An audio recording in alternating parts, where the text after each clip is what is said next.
Hello students, स्वागत है आपका साइंस पार्क यूट्यूब चैनल पर। आज हम 2020 का सेट डी सॉल्व करेंगे। आपने अब तक 2016 से लेकर अब तक के जो हैं हमने जो क्वेश्चन पेपर सॉल्व किए हैं वो देख लिए होंगे, और देख लिए होंगे तो आपकी बहुत अच्छी तैयारी होगी। लेकिन अगर आपने नहीं देखा है, आप चैनल पर नए हैं, तो आप पीछे वाला 2016 से 2020 तक के जो है डिस्क्रिप्शन बॉक्स में आपको प्लेलिस्ट का जो है लिंक मिल जाएगा। आप वहां से उसको देख सकते हैं और अपनी अच्छी तैयारी कर सकते हैं। 22 जनवरी से हरियाणा बोर्ड के प्री बोर्ड स्टार्ट होने वाले हैं। 2020 वाला ये जो हमारा क्वेश्चन पेपर चल रहे हैं, ये उस समय का है, कोरोना टाइम का, जब 2020 में साइंस का एग्ज़ाम नहीं हुआ था बच्चों का। और देखिए, अब हम इसका जो है, आप जो है पूरी वीडियो को देखिए बिना स्किप किए। अच्छे से समझना है तो लास्ट तक देखिए और अच्छी तैयारी कीजिए। अब देखिए, पहला जो क्वेश्चन है हमारा भौतिक विज्ञान है, वो स्टार्ट हो जाता है। 20 नंबर का भौतिक विज्ञान है, सेक्शन ए। इसका फर्स्ट क्वेश्चन है, प्रतिरोधकता का एसआई मात्रक बताना है। ओम मीटर होता है प्रतिरोधकता का एसआई मात्रक। अगला क्वेश्चन देखिए, आकाश का रंग नीला क्यों होता है? आकाश का रंग नीला जो होता है प्रकीर्णन के कारण होता है। अगर एक नंबर में आता है तो हम छोटा सा लिख सकते हैं आंसर, लेकिन थोड़ा सा और डिटेल में बता देते हैं कि जो नीला रंग होता है उसकी तरंग दैर्घ्य कम होती है। तरंग दैर्घ्य का मतलब होता है उसकी लंबाई, दूरी जो है उसकी जो तरंग दैर्घ्य होती है नीले रंग की कम होती है, और जिसकी तरंग दैर्घ्य कम होती है उसका परिकीर्णन ज़्यादा हो जाता है। अब नीला रंग जो ज़्यादा फैल जाता है, क्योंकि वायुमंडल में जो धूलकण है जो है वो उसको बहुत ज़्यादा फैला देता है, जिसके कारण है हमें आकाश का जो रंग है वो नीला दिखाई देता है। अगला क्वेश्चन, मानव नेत्र अभिनेत्र लेंस की फोकस दूरी को समायोजित करके विभिन्न दूरियों पर रखी वस्तुओं को फोकस पर कर सकता है। ऐसा हो पाने का कारण क्या है? समंजन क्षमता होती है ऐसा होने का कारण। दूर रखी वस्तु को हम देख पाते हैं, पास वाली को देख पाते हैं, तो ये सब जो है समंजन क्षमता होती है, जो पक्षमा विपेशियों द्वारा होता है। तो इसका जो राइट आंसर है वो ऑप्शन बी है। अगला क्वेश्चन देखिए, ये चौथा और पांचवा क्वेश्चन हमारे सिलेबस में नहीं है, छठा क्वेश्चन भी नहीं है हमारे सिलेबस में। सातवां देखिए, एक पदार्थ के किसी एल लंबाई तथा ए मोटाई के तार का, यानी एक तार है जिसकी लंबाई एल है और उसकी मोटाई को ए लिया गया है, उसका प्रतिरोध 8 ओम है। इसी पदार्थ के किसी तार का प्रतिरोध क्या होगा? मतलब प्रकृति तो तार की यही होगी, अगर इसकी लंबाई हम आधी कर दें और मोटाई डबल कर दें, यानी अनुप्रस्थ काट क्षेत्रफल को डबल कर दे, तो क्या प्रतिरोध आएगा? वैसे तो 8 ओम है। देखिए, R1 हमने इसको R1 लिख लिया है। R1 जो है हमारा 8 ओम है। L1 हमने L लिख लिया है। A1 हमने A लिख लिया है। और जो फार्मूला होता है प्रतिरोध का, R1 इज इक्वल टू रो प्रतिरोधकता होती है L1/A1, ये हमारा फार्मूला हो जाएगा। तो अब अगर हम इसमें ये वैल्यू पुट करें, R1 की वैल्यू है हमारी 8 ओम और L1 की हमारी वैल्यू है L, और जो A1 है हमारा A है, तो हमारा ये फर्स्ट इक्वेशन बन जाएगी 8 ओम इज इक्वल टू L/A। अब दूसरे केस में लेते हैं, जब हमने उसकी लेंथ को आधा कर दिया था, तार की लेंथ को, जैसे L2 लिखेंगे उसको। अब L2 हमारी क्या है? L/2, यानी हमने उस लेंथ को L को जो है आधा कर दिया था। A2 जो हमारा है वो 2A है, यानी कि अनुप्रस्थ काट क्षेत्रफल मोटाई उसकी डबल हो गई थी, 2A कर दिया है। तो अब R2 क्या होगा हमारा? वैसे ही फार्मूला लग जाएगा जैसे R1 का हमने लगाया था, R2 is equal to L2/A2। अब L2 हमारा क्या है? L/2 है, और जो हमारा A2 हमारा क्या है? वो 2A है, तो ये हमारा R2 हो जाएगा। अब R2 को L/2 जो है इसको हम नीचे लिख देंगे, तो ये हमारी वैल्यू आ जाएगी R2 is equal to L/4A। हम इसको ऐसे भी लिख सकते हैं, R इज इक्वल टू 1/4 बाहर निकाल लेंगे और L/A ब्रैकेट में आ जाएगा, तो ये हमारी इक्वेशन 2 हो जाएगी। अब समीकरण 1 जो हमारा ऊपर आया था, ये 8 ओम इज इक्वल टू L/A, इस वैल्यू को यहाँ हम पुट करेंगे। R2 इस इक्वेशन 2 में इसमें रखने पर क्या होगा? 1/4 है, तो L ये हमारा जो 8 ओम दे रखा है यहाँ पर, ये देखिए इधर इसका जो मान है ये 8 ओम है, तो हम यहाँ पर 8 ओम रख देंगे। 8 ओम रखने पर देखिए हमारी जो वो आ जाएगा, प्रतिरोध आ जाएगा 2 ओम हो गया। देखिए पहले तो 8 ओम था, लेकिन जैसे ही हमने उसको तार को आधा किया, लंबाई को आधा किया, क्षेत्रफल को डबल किया, तो प्रतिरोध घट गया है, 2 ओम हो गया है। 8 ओम से 2 ओम। तो इस पदार्थ के तार का पदार्थ का जो प्रतिरोध होगा वो 2 ओम होगा। तो इस तरह से आप ये न्यूमेरिकल कर सकते हैं। ये हमारा 2 नंबर का न्यूमेरिकल था। 8वां क्वेश्चन का ए भाग देखिए, एक लेंस सूत्र का वर्णन कीजिए। अब लेंस सूत्र जो है क्या है, 1/f बराबर 1/v माइनस 1/u होता है। बिंब दूरी, प्रतिबिंब दूरी और फोकस दूरी के संबंध को हम लेंस सूत्र बोलते हैं। और ये हमारा जो है 8वां क्वेश्चन है, ये 2 नंबर का ये था लेंस सूत्र वाला। 2 नंबर का नीचे वाला है लेंस की क्षमता। देखो लेंस की शक्ति या लेंस की क्षमता बहुत इंपॉर्टेंट क्वेश्चन है, लगभग हर बार आता है।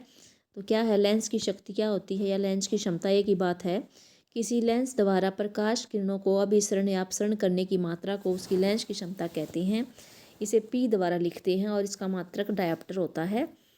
तो उत्तल लेंस है या अवतल लेंस है, वो कितनी, उत्तल लेंस तो किरणों को एक बिंदु पर इकट्ठा कर देता है, और अवतल लेंस जो होता है वो किरणों को फैला देता है। तो कितनी ज़्यादा किरणों को कितना इकट्ठा करता है और कितना फैलाता है, उसकी मात्रा को हम उसकी शक्ति कहते हैं। P से लिखेंगे।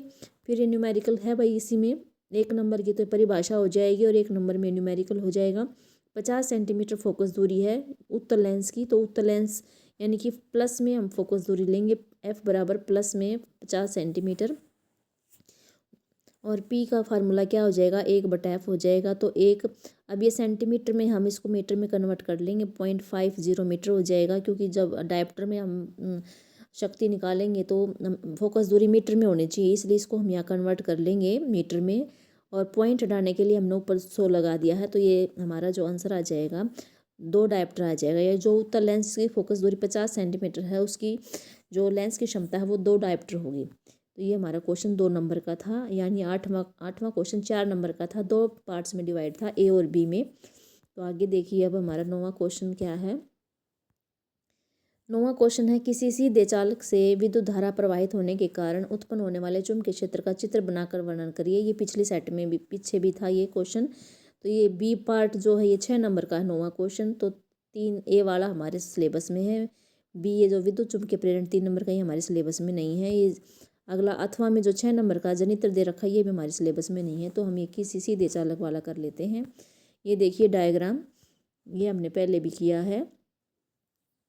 देखिए ये कार्डबोर्ड ले रखा है, कार्डबोर्ड में हमने एक तार गुजार रखी है, तार जो है परिपथ बना रखा है, कुंजी लगा रखी है, बैटरी लगा रखी है, मीटर लगा रखा है, परिवर्ती प्रतिरोध लगा रखा है। और इसमें यहाँ पर जब हमने इस तार में से विद्युत धारा गुजारी तो इसके चारों ओर क्या है, चुंबकीय क्षेत्र रेखाएं प्राप्त हो गई हैं। जो देखिए जो पास तार है X से Y की तरफ विद्युत धारा प्रवाहित हो रही है। तो ये देखिए इसमें दिक् सूचक सुई रख के इसकी दिशा का पता लगाया जा रहा है।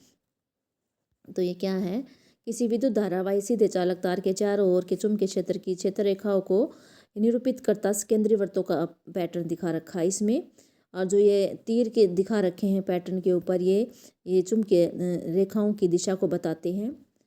और सीधे धारावाही चालक से विद्युत धारा प्रवाहित होने पर उसके चारों ओर से केंद्रीय वृत्तों के रूप में चुंबकीय क्षेत्र उत्पन्न हो जाता है। ये उत्पन्न हुआ है, यानी गोल गोल रेखाएं बन जाती हैं, गोल सर्कल में बन जाती हैं। चुंबकीय क्षेत्र की दिशा दिक् सूचक सुई से देखो, या पीला पीला जो दिखा रखे है दिक् सूचक सुई है, उस पर उससे पता लगा सकते हैं। किसी भी केंद्रीय वृत्त के किसी भी बिंदु को हम दिक् सूचक सुई रख देंगे और उसका दिक् सूचक सुई का जो उत्तरी ध्रुव है जिस तरफ संकेत करेगा उसी तरफ चुंबकीय क्षेत्र की दिशा होगी।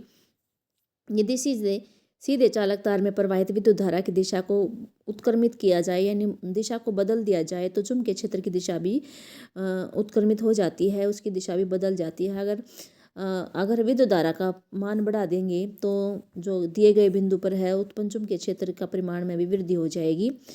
और अगर किसी चालक से प्रवाहित विद्युत धारा के कारण उत्पन्न चुंबकीय क्षेत्र चालक से दूर जाने पर घटता है, यानी कि देखिए जैसे जैसे हम दूर चले जाएंगे तो इसकी जो है चुंबकीय क्षेत्र की जो प्रबलता है वो कम होती जाएगी, करने वाले उनका साइज जो है वो बड़ा होता जाएगा। देखो जैसे तार दिखा रखे हैं, दूर जा रहे हैं तो वृत्त जो सर्कल है वो बड़ा बनता जा रहा है। तो इस तरह से सीधे तार से ये ऐसे चुंबकीय क्षेत्र उसके चारों तरफ केंद्रीय परतों में हमें प्राप्त हो जाता है और हम दिक्सूचक सुई से इसका पता लगा सकते हैं, दक्षिण हस्तंगुष्ठ नियम से भी इसका पता लगा सकते हैं। तो ये हमारा क्वेश्चन है, निकम हो गया है, 3 नंबर में इधर है। अगला देखिए, अब हमारा सेकंड पार्ट जो है रसायन विज्ञान शुरू हो गया है, ये 19 नंबर का है। पहला क्वेश्चन है परमाणु संख्या 20 वाले तत्व की संयोजकता क्या है, 1 नंबर में है। तो जैसे 20 है तो इसका इलेक्ट्रॉनिक विन्यास लिख लेंगे 2 8 8 2, के में शेल में 2, 8 में 2, एम में भी 2 और जो एन है उसमें 2। तो संयोजकता कैसे निकालते हैं, जो बाहर वाले कोश में इलेक्ट्रॉन होते हैं वो उसकी संयोजकता है। जैसे यहाँ 2 हैं तो ये 2 है, ये इलेक्ट्रॉन 2 को त्याग देंगे तो इसकी संयोजकता क्या होती है, 2 हो जाएगी। जो है 11वां क्वेश्चन समझ में नहीं आ रहा क्या कहना चाह रहे हैं ये। तो 12वां देखिए, शोषण निम्न में से किस प्रकार की अभिक्रिया है। शोषण जो है ऊष्माक्षेपी अभिक्रिया होती है, तो इसका सी ऑप्शन आंसर आ जाएगा। ऊष्माक्षेपी, ऊष्मा निकलती है जब हम सांस लेते हैं, ऊर्जा उत्पन्न होती है। अगला क्वेश्चन देखिए, संयोजन अभिक्रिया क्या है। एक संयोजन अभिक्रिया दें जो ऊष्माक्षेपी भी हो। वह अभिक्रिया जिसमें 2 या 2 से अधिक अभिकारक जुड़कर एकल उत्पाद बनाते हों उसे संयोजन अभिक्रिया कहते हैं। ऐसी जैसे एक एग्जांपल देखिए, कैल्शियम ऑक्साइड में पानी डाला। कैल्शियम ऑक्साइड होता है चूना, जो हम दीवारों पर करते हैं, उसमें पानी डालते हैं तो जिस बर्तन में हम उसको डालते हैं वो बर्तन में बहुत सी बुलबुले निकलते हैं और वो बर्तन भी गर्म हो जाता है, तो और कैल्शियम हाइड्रोक्साइड बनता है और ऊष्मा निकलती है। ये इसका एग्जाम्पल हो गया, उदाहरण हो गया। ये हमारा 2 नंबर का क्वेश्चन था, एक की डेफिनेशन है, एक का ये एग्जाम्पल है। अगला हमारा जो है क्वेश्चन है हमारा 14वां, एक ग्वाला ताज़े दूध में थोड़ा बेकिंग सोडा मिलाता है। ग्वाला होता है दूध देने वाला। तो देखिए इसमें 2 ए और बी 2 ऑप्शन पूछी गई हैं, 2 नंबर का क्वेश्चन है ये। पहला है उसने बेकिंग सोडा मिला लिया उसमें, ताज़े दूध का हमें पता होना चाहिए pH 6 होता है। अगर उसमें हम बेकिंग सोडा मिला देते हैं तो वो उसका pH जो है क्षारकता की तरफ बढ़ जाता है, और उसको क्षारकता की तरफ बढ़ाने के लिए ही ग्वाला उसमें बेकिंग सोडा मिलाते हैं ताकि वो जल्दी से ख़राब ना हो, खट्टा ना हो। इस दूध को दही में बनाने में अधिक समय क्यों लगता है, क्योंकि जो हमारा शुद्ध ताज़ा दूध होता है उसका pH 6 होता है और हमने उसमें बेकिंग सोडा मिला दिया है। बेकिंग सोडा मिलाने से क्या है, उसको क्षारकता की तरफ चला गया, 7 भी हो गया pH, 8 भी हो सकता है।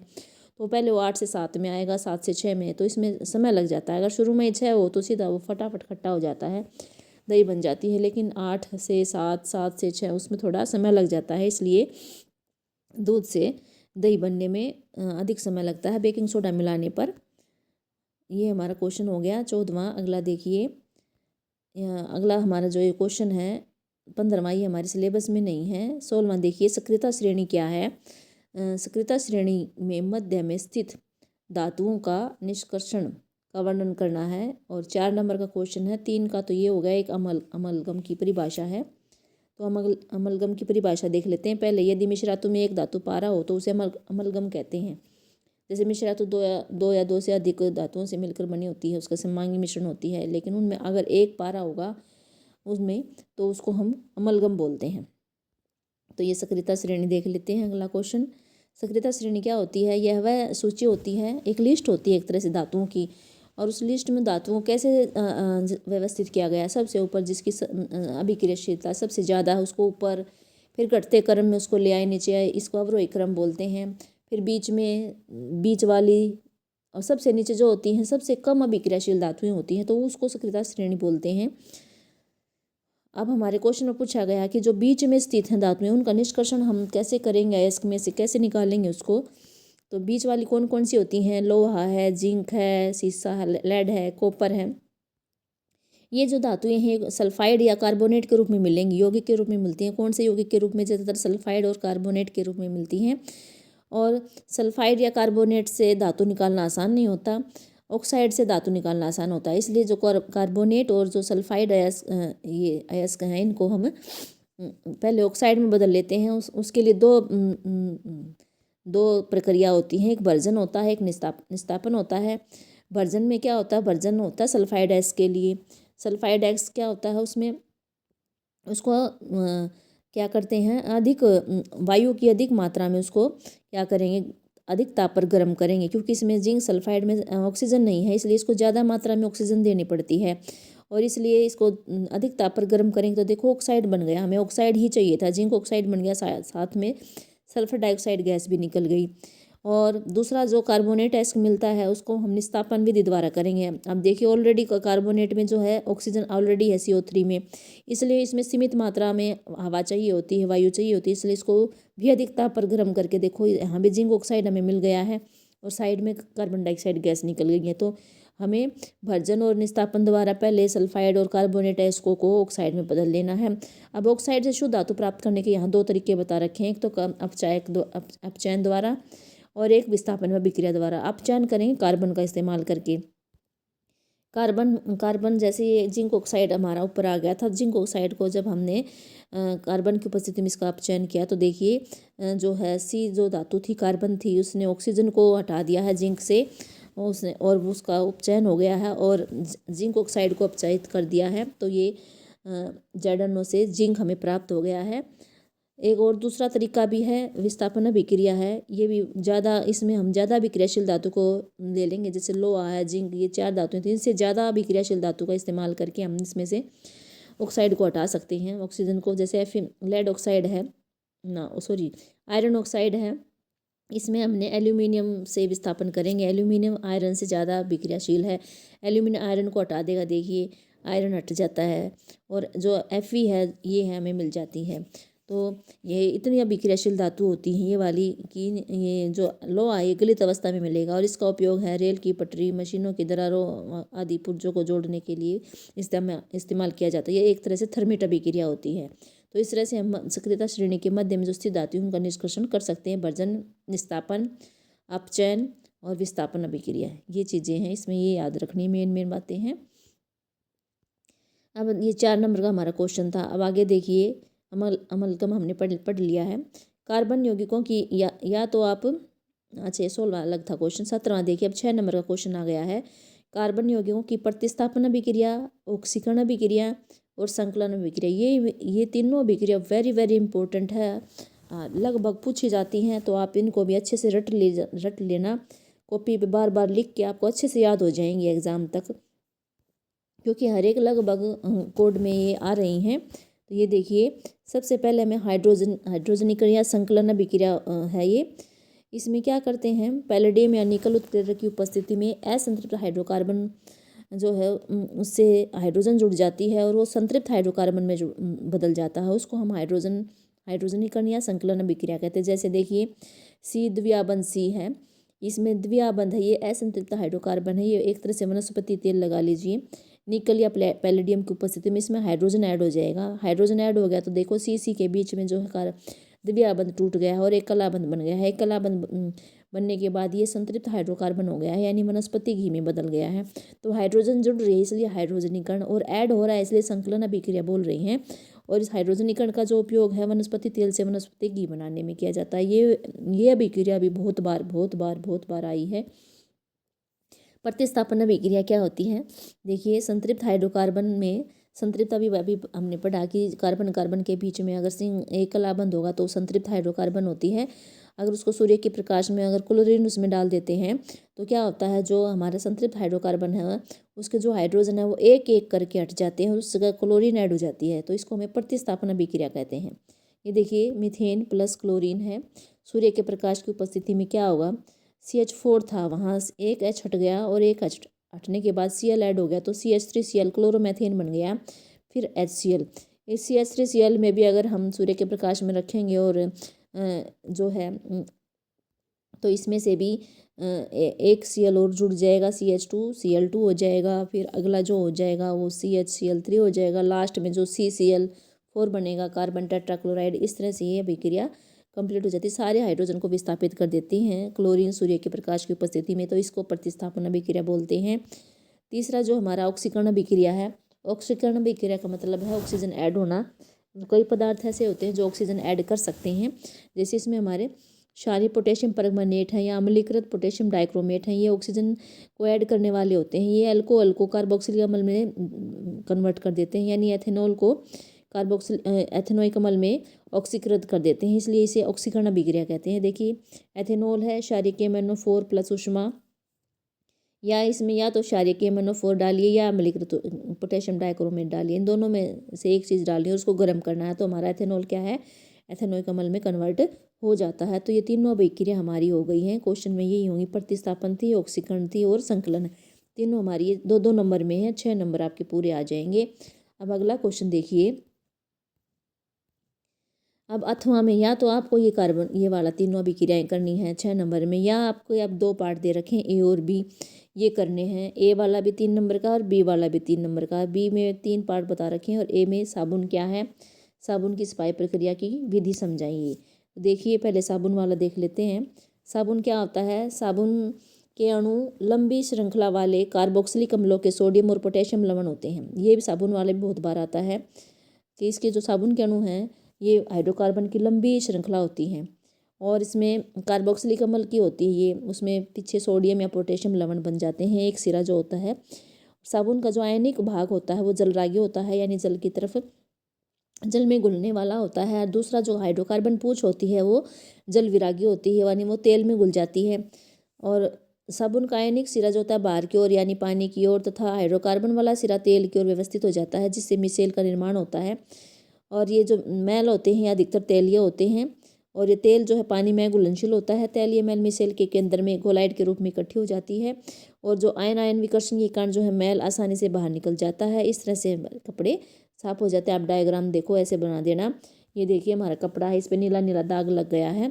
पहले देखिए साबुन के अणु के बारे में समझ लीजिए। साबुन का अणु है ये गोल गोल जो सर्कल वाला, ये जलरागी सिरा है, ये पानी में घुलने वाला सिरा है। और दूसरी जो है जल विरागी सिरा, ये हाइड्रोकार्बन पूंछ है, ये तेल की तरफ घुलती है। और जब ये सारे ऐसे इकट्ठे हो जाते हैं गोल सर्कल में, देखिए ये अणु, तो ये मिसेल बन जाती है। बाहर आयनिक सिरा है पानी की तरफ, अंदर जो ये पीला पीला जो दिखाए है मैल है, इसकी तरफ हाइड्रोकार्बन पूंछ आ गई है जो इसमें घुल जाती है। तो ये देखिए ये नीला नीला जो है ये इसमें गंदगी दिखा दी। और जब हमने इस पर साबुन लगाया, तो साबुन लगाने के बाद देखिए साबुन का जो अणु है ये कैप्सूल की तरह दिखाई दे रहा है। जो नीला भाग होता है वो जलरागी, नीला इसलिए बनाया क्योंकि जो पानी का रंग नीला नीला होता है तो वो पानी में की तरफ चला जाएगा। जो सफ़ेद भाग है वो जल विरागी है, हाइड्रोकार्बन पूंछ है। और ये देखो गंदगी के चारों तरफ आ गया, ये गंदगी के चारों तरफ आने से क्या हुआ, ये मिसाइल बन गई। और बीच में जो नीला भाग है, बीच में तेल गंदगी आ गई है। और देखो हमारा नीचे कपड़ा साफ़ हो गया है, ये कपड़े में से बाहर निकल गया है। तो इस तरह से हम साबुन की शोधन प्रक्रिया, ये हमारा 3 नंबर में आया है। आप ये क्वेश्चन भी कर सकते हैं। अगला क्या होता है जब एथेनॉल की सांद्र सल्फ्यूरिक अम्ल के साथ उसको 443 केल्विन पर गर्म करेंगे। तो देखिए 443 केल्विन पर गर्म करने पर ये देखिए यहाँ गर्म सांद्र H2SO4 लिखा है, 443 केल्विन आप लिख लेना। तो एथेनॉल है हमारा, वो क्या है, एथीन में कन्वर्ट हो जाता है और पानी निकलता है, ठीक है। और ये पहला पार्ट ये हो गया। अगला एस्टरीकरण है। एस्टरीकरण वह अभिक्रिया है जिसमें अल्कोहल, एथेनॉल और कार्बोक्सिलिक अम्ल, एथेनोइक अम्ल अम्ल उत्प्रेरक की उपस्थिति में एस्टर बनाते हैं, इसको एस्टरीकरण बोलते हैं। देखिए एथेनॉल हो गया, एथेनोइक अम्ल हो गया, अम्ल डालेंगे उत्प्रेरक के रूप में, एथिल एथेनोएट, ये एस्टर हो जाता है, प्लस पानी निकलता है। एस्टर की जो गंध होती है वो फ्लो की गंध जैसे होती वैसी होती है, ये इत्र वगैरह बनाने में काम आता है। ये हमने दूसरा पार्ट भी कर लिया। तीसरा है मेथेन की क्लोरीन के साथ सूरज की रोशनी में अभिक्रिया की जाती है। ये देखिए रिपीट सेम उसमें क्या है, सेम क्वेश्चन सेट इसमें दोबारा से उसका रूप, क्वेश्चन का रूप बदल कर ये आंसर सेम है। अभी प्रतिस्थापन अभिक्रिया हमने की तो मीथेन की सूरज की रोशनी में भी ये मतलब शब्दों का हेरफेर है, आंसर सेम है। जैसे मैंने अभी समझाया था, संतृप्त हाइड्रोकार्बन ने सूर्य के प्रकाश की उपस्थिति में क्लोरीन एक एक करके हाइड्रोजन को प्रतिस्थापित कर देता है। इस अभिक्रिया को क्या कहते हैं, प्रतिस्थापन अभिक्रिया कहते हैं। देखिए ये मीथेन है, क्लोरीन ऐड कर दी, सूर्य का प्रकाश है। तो ये देखो एक CH4 में से एक हाइड्रोजन हटने के बाद 3 रह गए और एक Cl इसके साथ जुड़ गया है, प्लस में HCl निकल गया। ऐसे हम CCl4 तक पहुंच जाएंगे, हर एक हाइड्रोजन हट जाएगा, उसके साथ क्लोरीन ऐड होती जाएंगी। हाइड्रोजन की संख्या कम होती जाएगी, क्लोरीन की ज़्यादा होती जाएगी। लास्ट में CCl4 कार्बन टेट्राक्लोराइड बन जाएगा। ये रिपीट हो गया एक ही सेट में। अगला हमारा क्वेश्चन है, देखिए ये हो गया हमारा। तो ये 3 नंबर का ये था, 3 का साबुन वाला था। आप दोनों में से, उसमें से और या इसमें से कोई भी कर सकते हैं। अब हमारा सेक्शन सी स्टार्ट हो गया है। सेक्शन सी हमारा जीव विज्ञान है, 21 नंबर का है ये। पहला जो क्वेश्चन है, निम्नलिखित में से कौन सा प्राकृतिक पारितंत्र नहीं है। देखिए वन भी प्राकृतिक है, समुंदर भी, झील भी, खेत है जो मनुष्य पे खेती करता है तो फसल उगाता है, तो खेत जो है प्राकृतिक नहीं है। तो ऑप्शन सी इसका आंसर आ जाएगा। 19वां क्वेश्चन देखिए, हरे पौधे, हिरण, बाघ, भेड़िया, गीदड़ आदि में से किसका पोषी स्तर सबसे ऊपर होगा। देखिए इसमें हरे पौधे सबसे पहले आते हैं, उसके बाद हिरण आ जाएगा। हिरण को, अब ये भेड़िया, गीदड़, इसमें कंफ्यूज करने के लिए है हमने बाघ को सबसे ऊपर रखा है, क्योंकि बाघ भेड़िया गीदड़ को भी खा सकता है, तो इसलिए बाघ जो है उसको सबसे ऊपर रखेंगे। तो ये ऑप्शन बाघ लिखेंगे इसका आंसर। अगला क्वेश्चन है, मानव मस्तिष्क में किस भाग द्वारा रक्तदाब को नियंत्रित किया जाता है। तो मेडुला द्वारा किया जाता है। रक्तदाब को NH की क्रिया होती है, तो मेडुला इसको नियंत्रित करेगा। पादप की वृद्धि का संदमन करने वाले हार्मोन का नाम लिखिए। एब्सिसी कमल होता है, पत्तियों का मुरझाने इसका एग्जाम्पल होता है। प्लेसेंटा कहाँ धसा होता है, गर्भाशय में धसा होता है। आप उसकी दीवार में भी लिख सकते हो, गर्भाशय की दीवार में धसा होता है। 23वां 24वां क्वेश्चन हमारे सिलेबस में नहीं है। 25वां क्वेश्चन देखिए, परिधीय तंत्रिका तंत्र भी कई बार पूछा गया है, इसके कौन कौन से भाग होते हैं। परिधीय तंत्रिका तंत्र जो है ये क्या करता है, सूचनाओं को लेके जाता है कहाँ से, केंद्रीय तंत्रिका तंत्र से लेके जाएगा, और शरीर के दूसरे भागों से संचार को परिधीय तंत्रिका तंत्र भेजता है, एक जगह से दूसरी जगह भेजता है। और ये इसके कौन से भाग हैं, मस्तिष्क से निकलने वाली कपाल तंत्रिकाओं, यानी मस्तिष्क से निकलेंगी तंत्रिकाएं वो कपाल तंत्रिकाएं होती हैं। जो मेरुरज्जु से निकलेंगी वो मेरु तंत्रिकाएं होती हैं, दोनों से मिलकर बना होता है। तो इसके 2 भाग होते हैं और ये सूचनाओं को भेजता है। तो ये 2 नंबर में है इसका आंसर। गर्भ निरोधन की विभिन्न विधियों का वर्णन, ये भी बहुत बार आया है, 4 नंबर में है। ये देखिए गर्भरोधी तरीकों के विभिन्न प्रकार हैं, ये 4 मैंने लिख के पहले ही बता रखे हैं तुम्हें। यांत्रिक अवरोध है, शिश्न को ढकने वाले कंडोम आ जाएंगे, या योनि में रखने वाली अनेक युक्तियाँ होती हैं जिससे शुक्राणु और अंड कोशिका तक न पहुँच के। तो पहला पॉइंट यांत्रिक अवरोध हो जाएगा। दूसरा है हार्मोन संतुलन में परिवर्तन करके, इसमें क्या होता है, दवाई होती हैं जो महिलाएं खाती हैं गोली के रूप में, मालाडी है, सहेली है, ये खाती हैं। तो इसमें क्या होता है, अंड परिपक्व तो हो चुका होता है लेकिन उसका मोचन नहीं होता, और मोचन नहीं होगा तो शुक्राणु से उसका संलयन नहीं होगा, निषेचन नहीं होगा, तो इस तरह से गर्भधारण नहीं होगा। तीसरा, लूप या कोपर्टी को गर्भाशय में स्थापित करके टी शेप की एक कोपर्टी होती है वो गर्भाशय में लगा देते हैं, उससे भी निषेचन नहीं होता है। शल्य क्रिया जो ऑपरेशन बोलते हैं, पुरुष का भी हो सकता है, स्त्री का भी हो सकता है। पुरुष में क्या करते हैं, शुक्रवाहिका को काट के उनको दोनों को आपस में बांध देते हैं ताकि शुक्राणु का स्थानांतरण ना हो। और जो स्त्री में है उसकी अंडवाहिनी या फैलोपियन नलिका होती है उसको काट कर बांध देते हैं, और इससे भी वो जो है अंड वो गर्भाशय तक नहीं पहुंच सकते। इस तरह से ये 4 विधियां हैं जिससे हम गर्भधारण को रोक सकते हैं। अच्छा, ये अगला क्वेश्चन 27 में, मानव पाचन तंत्र का नामांकित चित्र बनाइए 3 नंबर में, और उसका वर्णन है फिर 3 नंबर में। ये देख लेते हैं। देखिए चित्र है, मुख गुहा दिखा रखे हैं ऊपर, फिर उसमें यहाँ पर लाला ग्रंथियाँ, मुख गुहा में जो है लार निकलती है, और लार में अमिलेज एंजाइम होता है जो कार्बोहाइड्रेट का पाचन करता है। दांत क्या करते हैं, भोजन को पीसने में हेल्प करते हैं। जीभ क्या करती है, लार और भोजन को मिक्स करने में सहायता करती है। मुख गुहा से फिर जो मुख गुहा में जो है एमिलेज एंजाइम जो है कार्बोहाइड्रेट को शर्करा में बदल देता है, सरल शर्करा में। फिर ग्रिसिका में भोजन आ जाता है। ग्रिसिका में कोई पाचन नहीं होता, ग्रिसिका से अमाशय में आ जाता है। अमाशय में क्या होता है, जठर, जो अमाशय की भित्ति होती है उसमें जठर ग्रंथियाँ होती हैं। जठर ग्रंथियों से 3 चीज़ें निकलती हैं। HCl है जो माध्यम को अम्लीय बनाता है, पेप्सिन है जो प्रोटीन का पाचन करता है, श्लेष्मा जो है अमाशय की आंतरिक भित्ति को HCl से सुरक्षा करता है। यहाँ जो है अम्लीय माध्यम होता है, तो यहाँ भोजन जो है ट्रिप्सिन एंजाइम प्रोटीन को पचा देगा, तो यहाँ से फिर ये छोटी आंत में आ जाता है। छोटी आंत जो है यहाँ से छोटी आंत में यकृत से, अग्नाशय से और खुद छोटी आंत की भित्ति से रस निकलता है, ये पाचन में हेल्प करते हैं। तो जो यकृत से जो रस निकल रहा है पित्तरस है, पित्तरस जो है माध्यम को अक्षारीय बनाता है, और पित्तरस वसा के मलसीकरण में भी सहायता करता है। वसा का मलसीकरण जो होता है वो वसा के पाचन में हेल्प करता है ताकि उस एंजाइम जो अच्छे से उस पर काम कर सके। और फिर है अग्नाशय से जो है ट्रिप्सिन एंजाइम निकलता है जो क्षारीय माध्यम में काम करता है और ये प्रोटीन को पचाने में सहायता करता है, प्रोटीन को पचाता है। और एक एंजाइम लाइपेज भी निकलता है जो इमल्सीकृत वसा पर काम करता है, उसको पाचन करता है। लास्ट में जो है शुद्रांत्र के अंतर भित्ति से आंतररस निकलता है, वो क्या करता है, प्रोटीन को एमिनो अम्ल में, कार्बोहाइड्रेट को ग्लूकोज में, और जो वसा है उसको वसा अम्ल और ग्लिसरॉल में पाचित कर देता है। तो इस तरह से देखिए। फिर बड़ी आंत में क्या होता है, छोटी आंत में पाचन हो गया, पूरा हो गया, यहाँ पर अवशोषण भी होता है।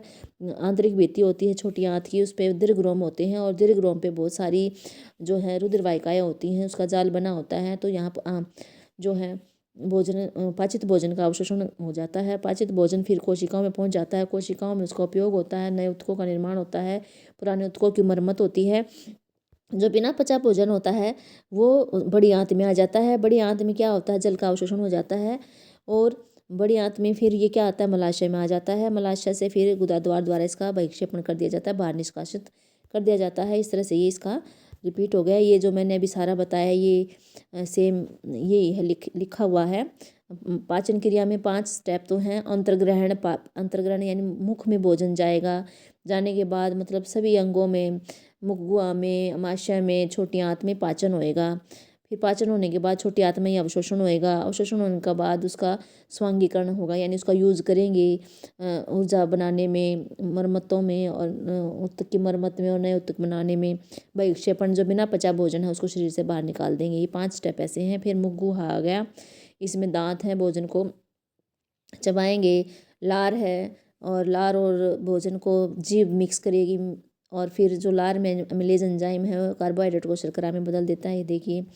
और ग्रास नली अग्रसिका में कोई पाचन नहीं होता। फिर अमाशय में आ जाते हैं। अमाशय में जठर ग्रंथियाँ होती हैं, जठरस होता है। जठरस में हाइड्रोक्लोरिक अम्ल है जो माध्यम को अम्लीय बनाएगा। पेप्सिन है जो एंजाइम जो प्रोटीन का पाचन करेगा। और जो श्लेष्मा है वो अमाशय की आंतरिक भित्ति की अम्ल से रक्षा करता है। ये सारे जठरस में होता है। फिर छोटी आंत जो है शुद्रांत्र है, यहाँ कार्बोहाइड्रेट, प्रोटीन और वसा का पूर्ण पाचन होता है। इसके द्वारा स्रावित इसके लिए यकृत द्वारा स्रावित पित्तरस माध्यम को क्षारीय बनाता है और वसा का इमल्सीकरण करता है। अग्नाशय रस में ट्रिप्सिन एंजाइम प्रोटीन का पाचन करता है और लाइपेज एंजाइम जो है इमल्सीकृत वसा का पाचन करता है।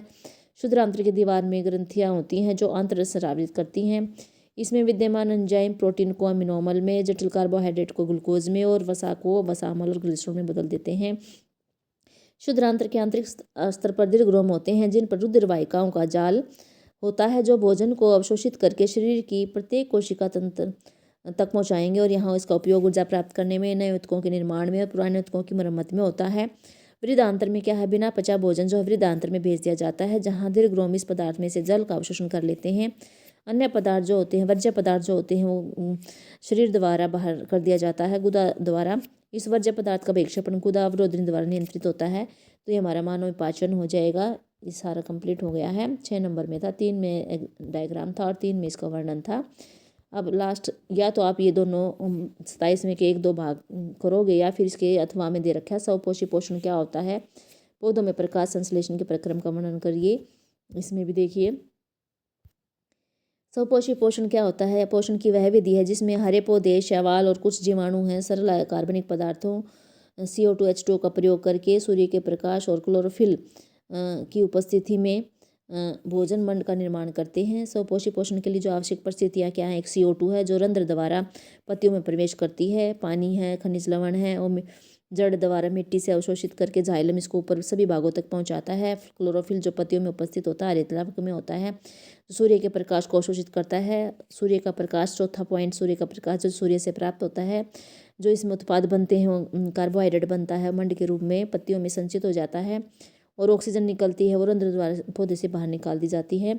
और इसकी जो आवश्यक इसका जो है ये समीकरण देखिए, इक्वेशन देखिए। 6 CO2 है, 6 अणु हैं कार्बन डाइऑक्साइड के, 12 अणु पानी के हैं। क्लोरोफिल और सूर्य के प्रकाश की उपस्थिति में ग्लूकोज बन गया C6H12O6 और 6 अणु जो हैं ऑक्सीजन के निकल गए और 6 ही पानी के निकल गए।